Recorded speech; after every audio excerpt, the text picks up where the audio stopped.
حضرت طلحہ بن عبید اللہ رضی اللہ تعالیٰ عنہ بیان کرتے ہیں، اہل نجد میں سے ایک شخص رسول اللہ صلی اللہ علیہ وسلم کی خدمت میں آیا۔ اس کے سر کے بال بکھرے ہوئے تھے، اس کی آواز کی گنگناہٹ سنی جا رہی تھی مگر سمجھ میں نہ آتا تھا کہ وہ کیا کہہ رہا ہے، حتیٰ کہ نبی صلی اللہ علیہ وسلم کے قریب آ گیا تو وہ اسلام کے بارے میں پوچھ رہا تھا۔ رسول اللہ صلی اللہ علیہ وسلم نے فرمایا، دن اور رات میں 5 نمازیں ہیں۔ کہنے لگا، کیا ان کے علاوہ بھی مجھ پر کچھ ہے؟ آپ نے فرمایا، نہیں، الا یہ کہ تو نفل پڑھنا چاہے۔ راوی نے کہا، رسول اللہ صلی اللہ علیہ وسلم نے اس سے رمضان کے روزوں کا ذکر فرمایا تو اس نے کہا، کیا مجھ پر اس کے علاوہ بھی ہیں؟ آپ نے فرمایا، نہیں، الا یہ کہ تو نفل رکھنا چاہے۔ راوی نے کہا، اور آپ نے اس کو صدقہ یعنی زکوٰۃ کا بھی بتایا تو اس نے کہا، کیا مجھ پر اس کے علاوہ بھی ہے؟ آپ نے فرمایا، نہیں، ہاں اگر تو نفل دینا چاہے۔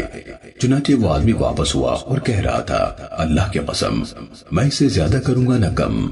تو رسول اللہ صلی اللہ علیہ وسلم نے فرمایا، کامیاب ہوا اگر ثابت قدم رہا۔ سننے ابو داود حدیث نمبر 391۔ جناب نافع بن جبیر بن مطعم حضرت ابن عباس رضی اللہ تعالیٰ عنہ سے روایت کرتے ہیں کہ رسول اللہ صلی اللہ علیہ وسلم نے فرمایا، جبریل علیہ السلام نے بیت اللہ کے پاس میری 2 بار امامت کرائی۔ پہلی بار مجھے ظہر کی نماز پڑھائی اس وقت جبکہ سورج ڈھل گیا اور سایہ تسمے کے برابر تھا، اور عصر کی نماز پڑھائی جب اس کا سایہ اس کے برابر ہو گیا، اور مغرب کی نماز پڑھائی جس وقت روزہ دار روزہ کھولتا ہے، اور عشاء کی نماز پڑھائی جبکہ شفق یعنی سرخی افق میں غائب ہو گئی، اور فجر کی نماز پڑھائی جبکہ روزے دار پر کھانا پینا حرام ہو جاتا ہے۔